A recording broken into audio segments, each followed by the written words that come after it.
기독교 전통이 우리에게 전해주는 7가지 대죄에 대해서 함께 나누고 있습니다.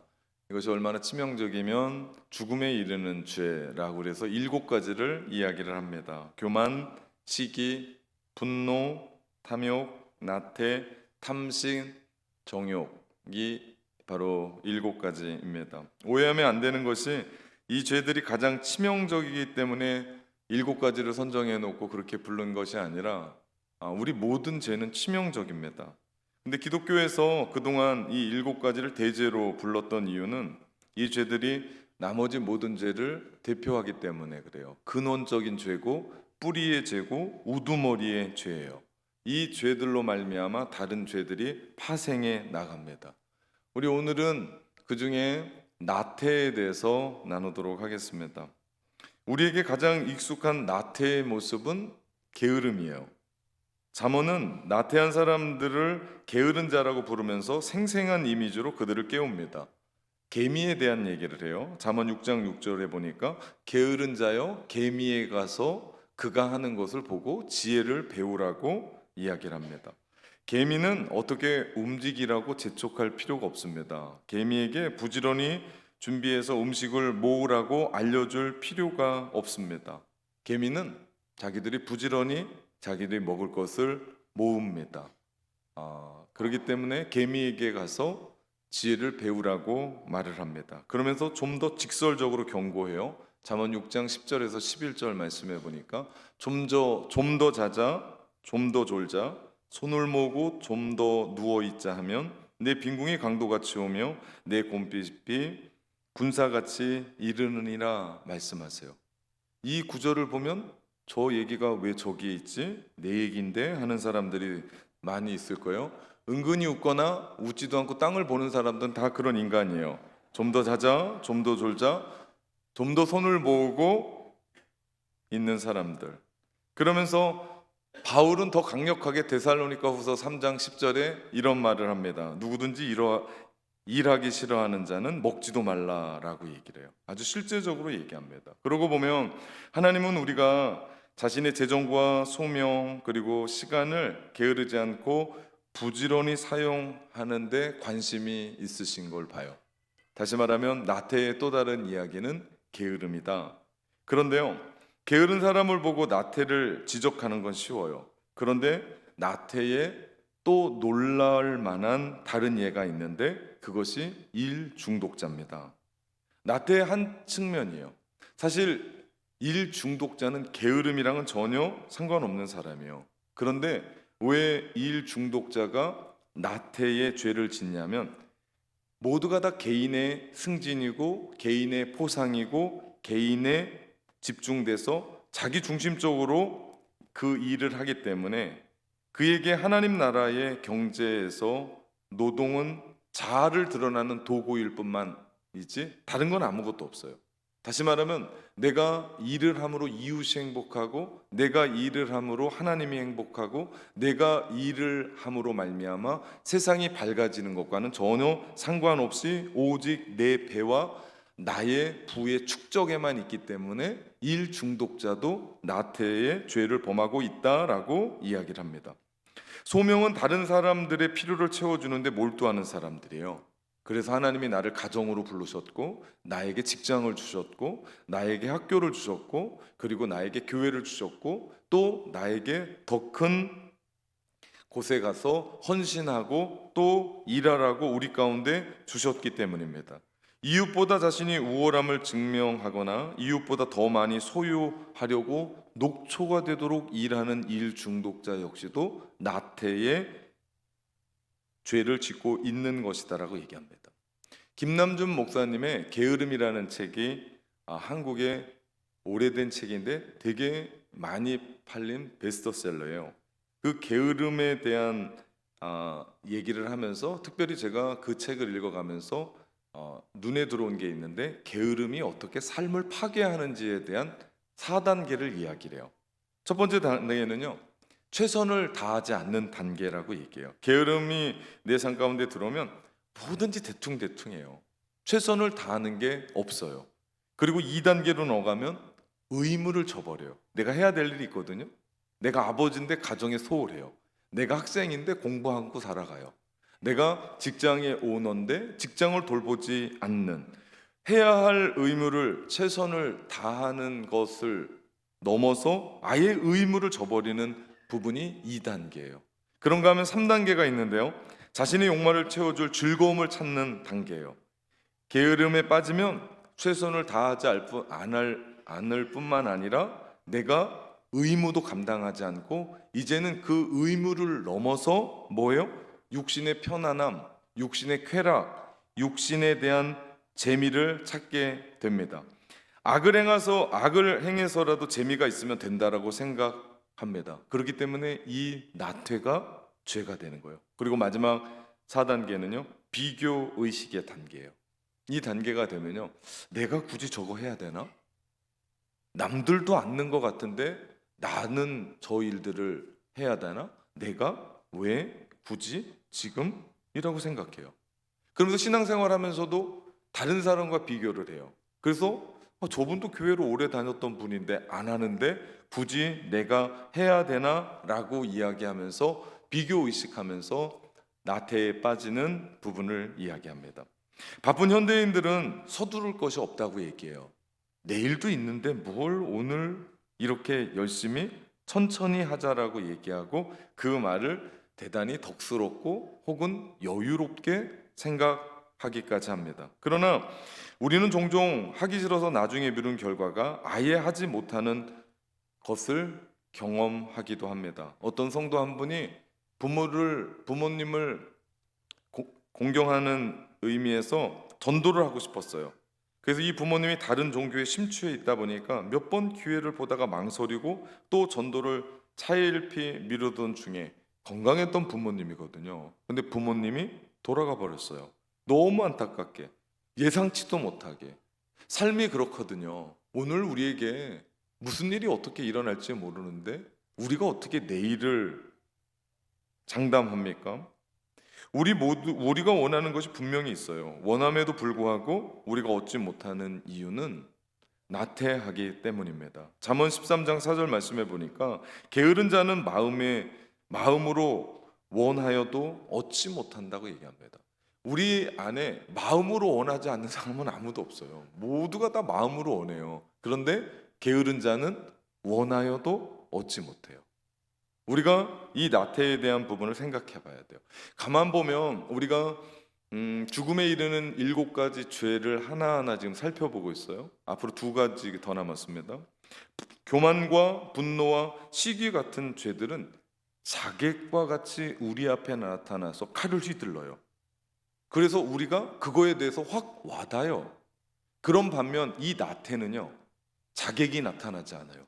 아주 조용하게, 요란하지도 않아요. 티도 나지 않아요. 근데 고요하게 서서히 우리 가운데 들어와서 치명적인 독약과 같은 일들을 합니다.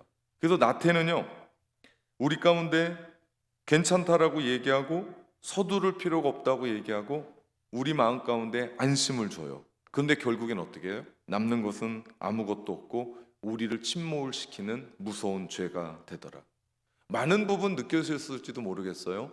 내가 다음에 하지, 내일 하지, 분명히 다음에 올 거야. 그런데 다음에 오지 않는 거예요. 내일이 오지 않는 거예요. 그래서 내가 망쳐버린 일들을 우린 너무나 많이 보았을 겁니다. 오늘 본문에는 우리가 잘 아는 엘리야의 이야기입니다. 엘리야에게 지치고 절망해서 무기력함에 빠져버렸던 나태한 엘리야를 보게 됩니다. 엘리야가 왜 나태하게 되었을까요? 이 부분을 19장의 이야기를 보려면 18장의 이야기를 들어야 됩니다. 열왕기상 18장의 이야기는요, 이스라엘 백성들이 하나님과 바알 사이에 껴가지고 왔다 갔다 하는 거예요. 그러니까 엘리야가 그 시대의 선지자로 보니까 너무 안타까운 거예요. 그러니까 엘리야가 외칩니다. 하나님이 진짜 하나님이면 하나님 편에 서고 바알이 하나님 편에 하나님이면 바알 편에 서라. 너희 언제까지 머뭇거리면서 바알과 하나님 사이에 왔다 갔다 하겠냐.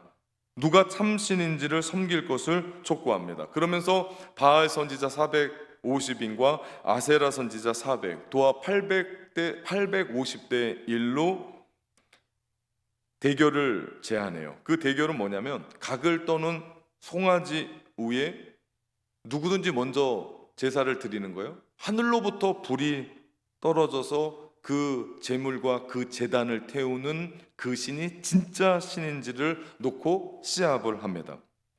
제일 먼저 바알 선지자들이 제물을 올려놓고 기도하기를 시작해요. 송아지 각을 두고 하늘을 향해서 자기들이 하던 그대로 바알을 부르면서 그렇게 하늘에서 불을 내리도록 기도를 하는 거예요. 근데 불이 내리지 않아요. 내릴 수가 없죠. 그 바알은 가짜였기 때문에. 이 바알 선지자들이 안 되니까 몸에 자해까지 하면서 불을 내려달라고 무르짖어도 응답이 없어요. 그때 엘리야가 조롱하면서 너희 신이 잠이 들었나 보다, 외출했나 보다, 더 크게 외쳐야 되지 않겠냐 그러면서 비웃자 그 바알 선지자들이 더 크게 하루 종일 소리 질렀는데 되지가 않는 거예요. 이번에는 엘리야 차례가 됐습니다. 나무에 송아지 각을 띄워놓고 이번에는 큰 물통 4개에다 물을 가득 채워서 한 번만이 아니라 3번을 제단 위에, 그리고 제물 위에, 그리고 나무 위에, 그리고 심지어는 도랑까지 파서 물을 가득 채웁니다. 지금 어떻게 해야 된다고요? 어떻게 해야 이긴다고요? 하늘에서 불이 떨어져야 이기는 거예요. 그러면 물을 부어야 되는 게 아니고 휘발유를 부어야 돼요. 근데 지금 제물과 나무와 제단이 흠뻑 젖도록 물을 가득 붓고 도랑에도 물이 가득하게 됐어요. 그리고 나서 엘리야가 기도하기를 시작합니다. 그 기도가 열왕기상 18장 37절이에요. 여호와여 내게 응답하소서, 내게 응답하소서. 이 백성에게 주 여호와는 돌이키심을 알게 하옵소서. 그리고 기도하자 어떤 일이 일어났어요? 하늘에서 불이 내려오면서 제물과 나무와 돌과 흙을 완전히 사르고 도랑에 물을 말리면서까지도 그 불이 임해서 엘리야가 승리합니다. 이 어마어마한 사건으로 모든 백성이 바알이 아니라 여호와만이 참신이다라는 것을 깨닫고 여호와 앞에 서게 돼요. 의기양양했던 엘리야가 어떻게 합니까? 바알 선지자를 모두를 기손 시냇가로 가서 다 죽여버려요. 이 엄청난 승리를 했습니다. 그리고 나서 뭔가를 해야 되는데 그 다음날 바알을 섬기는 이세벨이라는 여자가 엘리야를 죽여버리겠다고 살해 협박을 합니다. 그러자 850대 1로 승리했던 엘리야가 광야를 하룻길로 달려요. 나 살려라고 하고 달려요. 이스라엘의 경계를 벗어나 유다 지역 부엘사베까지 도망하면서 달려갑니다. 여기서 우리는 느낄 수 있는 게 여자는 무섭다. 850대 1의 선지자를 이겼던 엘리야가 여자 하나가 내가 엘리야 죽여버리겠다라고 얘기했을 때 광야길, 여러분 사망을 하룻길로 달리면 죽습니다. 그런데 엘리야는 자기가 살겠다고 그 길을 달려가요. 생각해보면 엘리야가 누구예요? 하나님의 선지자입니다. 불의 선지자예요. 그냥 선지자도 아니고 아세라 그리고 바알 선지자를 모두를 다 이겼던 하늘에서 불을 내린 선지자예요. 그런데 지금 한 여자가 여왕이긴 하지만 그를 죽이겠다라고 살해 협박했을 때 그가 선지자다라고 하는 생각은 어디 갔나 없고 불의 사자라고 하는 생각은 어디 갔나 없고 자기가 지금까지 바알과 아세라 선지자를 이겼다라는 생각은 어디 갔나 없고 그가 내빼기를 시작합니다. 아니 하나님을 위해서 생명을 바쳐 바알 선지자들과 싸웠던 그래서 대역사를 이루었던 하나님의 선지자가 어떻게 그럴 수가 있냐고요. 살인 경고가 들어오자 그 어떤 것도 막을 수 있어야 되지 않겠습니까? 그런데 모든 의욕을 상실하고 낙담하고 절망해 버렸습니다. 그리고 광야를 향해 달려. 엘리야를 통해서 우리는 나태의 한 면목을 봅니다. 때로는 우리 그리스도인들이 나태에 빠질 때가 있습니다. 우리가 영적인 생활을 하다 보면 영적인 나태, 게으름이 몰려올 때가 있어요. 예배 자리에 늘 있는데 내가 주일을 빠지지 않거든요. 하나님 앞에 헌금도 하고 11조도 드리고 충성도 하고 임직자로서 내가 맡은 일들을 하고 봉사도 하고 심지어는 나는 선교까지 다녀왔단 말이에요. 그런데 그러면 우리 가운데 부어주셔야 될 주의 은혜가 더 커야 되는데 이상하리만큼 내 삶 가운데 고갈되기를 시작하고 이상하리만큼 내 마음 가운데 나이 들어가면서 불안해지고 두려움이 있고 하나님 내가 이렇게까지 하고 기도했으면 그 기도가 들어져야 되는데 기도는 들어지지 않고 우리 자녀들은 결혼도 취업도 아직 못하고 있고 하나님과의 관계도 소원해졌을 뿐만 아니라 자녀들과의 관계도 부부와의 관계도 성도와의 관계도 뭔가 하나 제대로 풀어지지 않을 때 우리 마음 가운데 내가 누구지? 내가 지금까지 하나님을 예배한 것은 뭐지? 내가 어떻게 하나님 앞에 이럴 수 있지? 그러면서 하나님 앞에 섭섭한 마음이 듭니다. 게다가 나이 들어가면서 건강이 약해져요. 사실은 나이 들어가면서 건강이 좋아졌다는 사람은 아무도 못 봤습니다. 나이 들어가면서 영화와 드라마에 나올 법한 병이 내가 걸려지고 나의 헌신의 대가가 상급이 아니더라도 아니 어떻게 이럴 수가 있을까? 하나님 왜 나를 이렇게 내버려 두십니까? 하면서 내 마음 가운데 은연히 들어오는 나태에 대한 마음을 경험할 때가 있습니다. 엘리야는 지금 이와 같은 마음으로 로뎀 나무에 앉아서 하나님께 이제 됐습니다. 이 종을 죽여주십시오 라고 기도합니다. 그는 이제 선지자로서의 소명과 그가 섬겨야 될 이스라엘에 대한 더 이상의 관심은 없고 오직 나의 관심만 있어요. 내가 죽게 생겼습니다. 하나님 내가 하나님의 선지자로 이렇게까지 했는데 왜 나한테 이렇게 합니까? 나태에 빠지면요 자기 연민에 들어갑니다. 자기 연민에 빠져요. 그럼 아무것도 안 보여. 다른 사람은 사명도 보이지 않아요. 나만 불쌍해요. 세상에서 가장 불쌍해요. 오늘 본문 10절과 14절까지의 말씀을 보면 두 번에 걸쳐서 엘리야가 이렇게 말합니다. 자신이 하나님 앞에 열심히 했는데 그런데 다른 사람들은 다 죽고 다른 선지자들은 다 죽고 나만 남았습니다 라고 하소연해요. 그때 하나님은 바알에게 무릎 꿇지 않는 7천의 선지자를 남겨뒀다라고 하나님께서 말씀하세요. 7천의 사람들이 있다. 그런데 엘리야가 어떻게 해요? 나만 남았대요. 나만 열심히 했대요. 나밖에 없대요. 그리고 나는 이러면 안 되는, 다시 말하면 나태에 빠진 사람의 정서적인 특징이 자기 연민입니다. 자기가 가장 불쌍해요. 자기 연민이 왜 죄가 되냐면 이제까지 있었던 하나님의 은혜를 다 부정합니다.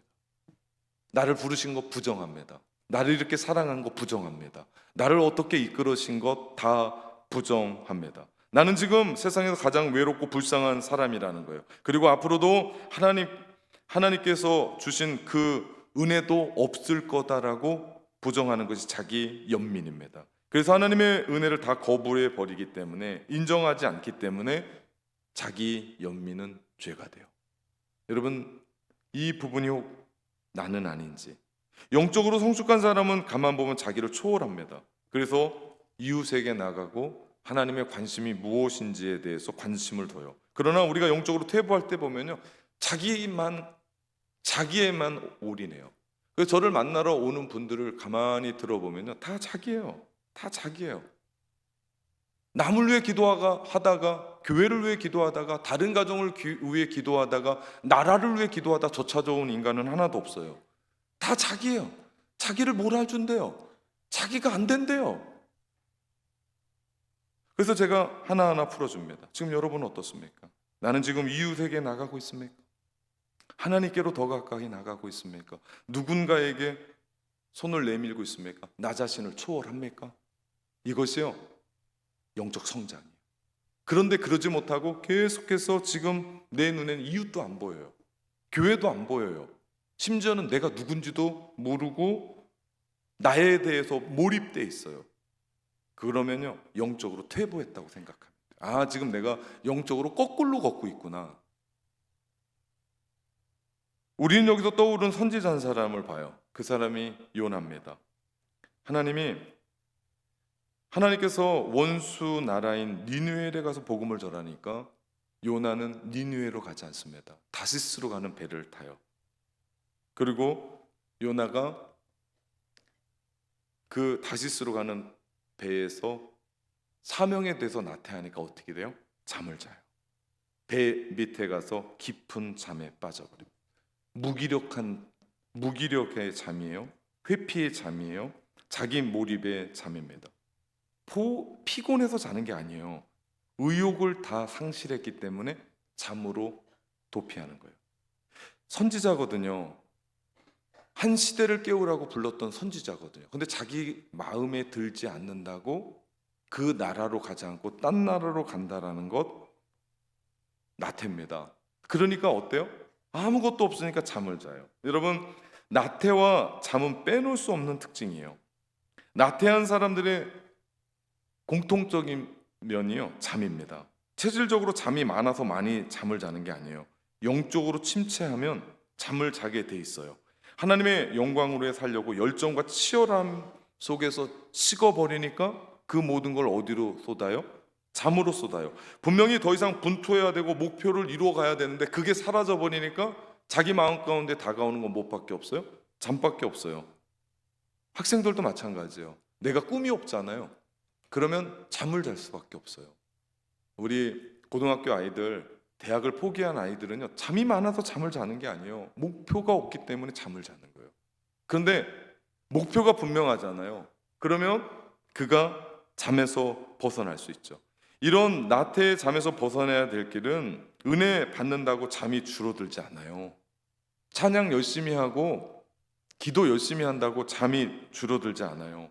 우리가 하나님을 사랑하고 그분으로 인생의 목표를 수정함으로 우리의 삶의 모든 삶이 개편될 때, 다시 우리의 삶이 조정되어질 때 잠은 줄어들어요. 그렇기 때문에 우리가 생각이라는 걸 해야 돼요.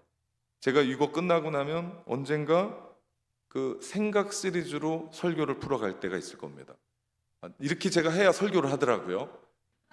네, 우리 기독교의 우리 이 7가지 죄도 제가 여러분에게 하니까 제가 언젠가 풀더라고요. 이건 언젠가 해야지. 나태해요. 저도 안 하게 되더라고요. 근데 여러분에게 공약을 하니까 하더라고요. 이것도 해야겠다라고 썼어요. 언젠가 생각 시리즈의 설교를 구상해 보도록 하겠습니다. 네, 생각이라는 걸 해야 돼요.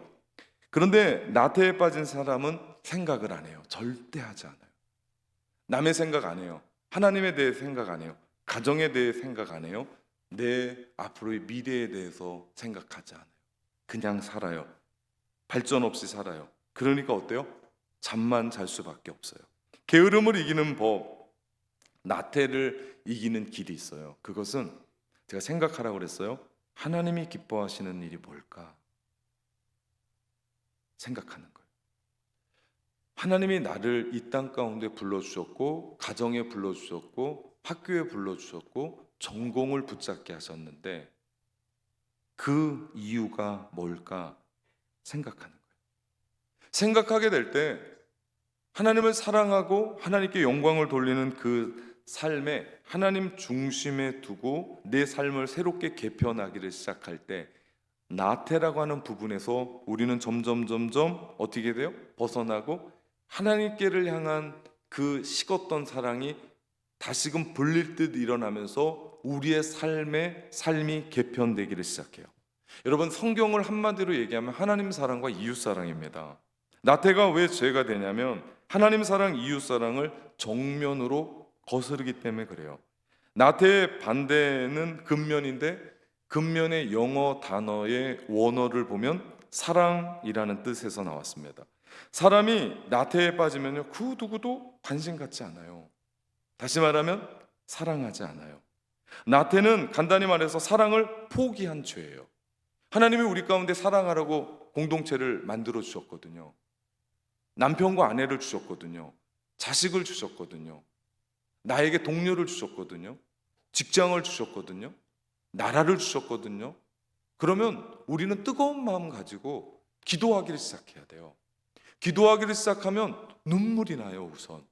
왜냐하면 내가 가정을 사랑하기 때문에, 남편을 사랑하고 아내를 사랑하고 나라를 사랑하고 그러면 지금 돌아가는 그 일들을 보고 우리는 울 수밖에 없어요. 왜? 하나님이 우리 가운데 주시는 소명이 있거든요. 사명이 있거든요. 그러면 내가 그거 붙잡고 내가 그렇게 한 걸음 한 걸음 살아갈 때 어때요? 나태에서 벗어나게 돼요. 사랑 포기하면 끝이에요. 내가 포기하잖아요. 가정 포기하잖아요. 그럼 끝이에요. 내가 나의 비전 포기하잖아요. 그건 끝이에요. 신앙 역시도 마찬가지예요. 내가 손 놔버리면 끝이에요. 요즘 참 많은 분들이 그 교회 홈페이지도 있는데 목포는 극동방송을 그렇게 많이 들어요. 전 참 훌륭한 도시라고 생각합니다. 네, 극동방송을 그렇게 듣고 교회를 찾아오시는 분들이 많아요. 제 설교가 되게 어려울 때 나와요. 토요일 날 8시, 아침 8시부터 8시 반. 사실은 그거 부지런하지 않은 사람은 그 시간대 깨어 있지도 않잖아요, 토요일 날. 그런데 젊은 사람들이 그 설교를 듣고 교회를 찾아온다는 것이 정말 놀라워요. 여러분, 우리의 삶 가운데 내가 포기하기를 시작하면 남는 게 아무것도 없는데요. 그 설교를 듣고 하나님이 나를 부르셨다라는 그 생각에 나오기를 시작하니까 어때요? 나태에서 벗어나기 시작하고 하나님을 사랑하기 시작하고 나를 또 사랑하게 되고 그러자 이웃을 사랑하게 되고 가정이 살아나게 되고 사회가 살아나게 되고 나라가 살아나게 되더라. 여러분, 이런 일들이 우리 낙원교회를 통해서 우리 소문의 낙원을 통해서 이 일들이 일어나야 될 줄 믿습니다. 감사합니다. 참 감사한 건 하나님께서 이 나태에 빠진 선지자를 그냥 두지 않으셨다는 거예요. 5절 말씀해 보니까 하나님께서 천사를 보내서 엘리야를 어루만져 주세요. 구운 떡과 물을 주시면서 일어나 먹으라고 얘기합니다. 그리고 엘리야가 먹고 또 마시고 눕습니다. 천사가 어루만지면서 또 일어나라 먹으라 이야기하고 내가 갈 길을 이기지 못한다 이야기하면서 계속 세우세요.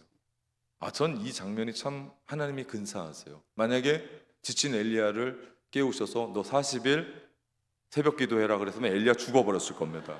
하나님이 엘리야에게 까마귀를 통해서 먹이세요. 그리고 위로를 주시고 쉼을 주세요. 그리고 나가도록 얘기합니다. 오늘 오후 예배 우리 청년들 이 자리에 있는데요. 그리고 성도 여러분 이 자리에 있는데요. 여러분 지치셨습니까? 다 그만두고 싶습니까? 다 내 편이 아니라고 생각합니까? 이제는 할 만큼 했다고 생각합니까? 그런 마음이 있는 여러분을 하나님의 이름으로 축복합니다. 주께서 여러분의 삶을 어루만져 주시기를 주님의 이름으로 축복합니다. 그분의 위로가 우리 안에 깃들면요, 우리가 다시 시작할 수 있어요. 그래서 먹을 떡을 주시고 먹을 물을 마시게 해주시는 공급자 되시는 우리 하나님, 여러분 그분 만나셔야 돼요. 교회 오시더라도 그분 만나셔서 우리의 삶 가운데 주시는 그 은혜. 여러분, 진정한 영성일수록 몸을 무시하지 않아요. 여러분, 몸을 무시하면요, 내가 감기 걸리잖아요. 그럼 기도도 안 되고요, 설교도 못 하고요. 내가 감기 걸리잖아요. 그러면 내가 몸 상태가 별로 안 좋으면 배고프면 예배 집중도 안 돼요. 그러니까 밥도 좀 많이 먹고 건강도 좀 챙기고 그래야 웃지. 오늘 점심 제대로 안 먹은 분들은 저 볼 때 되게 찡그리면서 보세요. 되게 무서운 분들이에요. 네, 식사하고 오셔서 행복하게 저를 보셔야 돼요. 그리고 하나님은 엘리야를 그 나태에서 건져내기 위해서 산에 세우세요. 그리고 크고 강한 산이 갈라질 만큼의 바람이 불어옵니다. 여기 하나님 계실까? 그 다음에 지진이 일어나요. 거기 하나님 계실까? 계시지 않아요. 불이 지나가요. 엘리야가 불의 사자잖아요. 여기 하나님 계실까? 하나님이 계시지 않아요. 그런데 세밀한 음성 속에 하나님의 음성이 들립니다. 그러면서 엘리야에게 바알에게 무릎 꿇지 않는 7천의 사람이 있음을 깨닫게 해줍니다. 성도 여러분, 무기력함에 빠지셨습니까? 나태에 빠져 있습니까? 우리가 주님의 세밀한 음성에 귀 기울여야 돼요. 하나님 우리 가운데 말씀하세요. 예수님이 공생애 시작하면서 우리 요단강에서 세례받고 올라오실 때 내 사랑하는 자여 내가 너를 기뻐한다, 이 마음을 가지고 주님이 시작하셨어요. 오늘 주님이 여러분 가운데 말씀합니다. 너는 혼자가 아니다. 내가 너와 함께한다. 여러분, 이 음성을 그냥 저의 얘기가 아니고 하나님의 음성을 듣고 나태에서 벗어나서 우리가 일어날 때 하나님이 분명 여러분을 통해서 함께 일으키세요. 엘리야가 단순히 주님의 어루맞이 주심과 먹고 마심의 쉼으로 회복된 게 아니에요. 주님의 세밀한 음성을 듣고 그거 어떻게 해요? 소명의 자리, 원래 그가 하나님 부르셨던 사명의 자리로 나갑니다. 우리 생각에는 불 정도 돼야 사명의 자리로 다시 갈 것 같아요. 뜨거움으로. 아니었어요. 아니면 산을 쪼개듯이 갈라지는 그 큰 바람 속에, 혹은 그 엄청난 지진 속에. 아니었어요.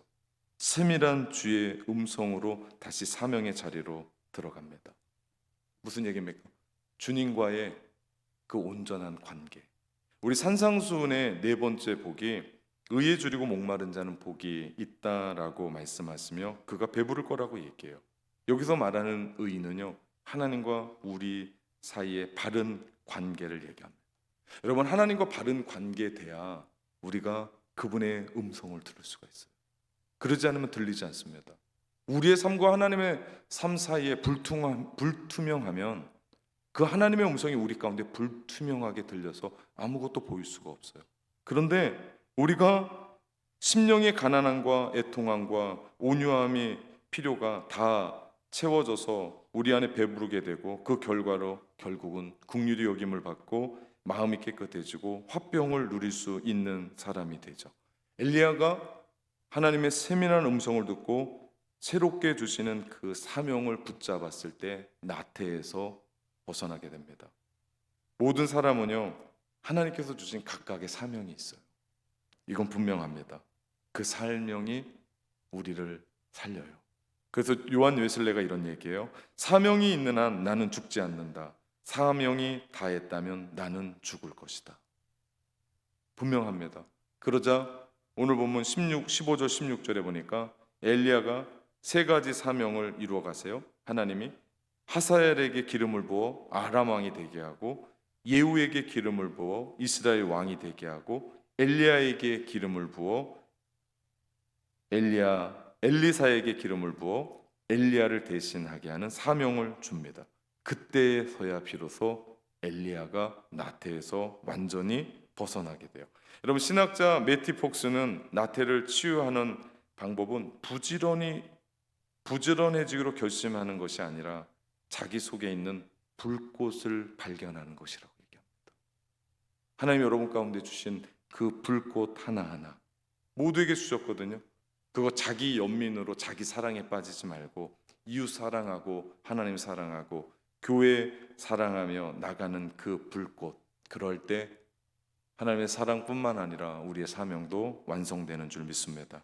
하나님이 여러분에게 주신 그 사명으로 나태에서 벗어나 주의 영광을 위해 살아가는 오닉스 청년들, 성도 여러분 되시기를 주님의 이름으로 축원합니다. 기도합니다.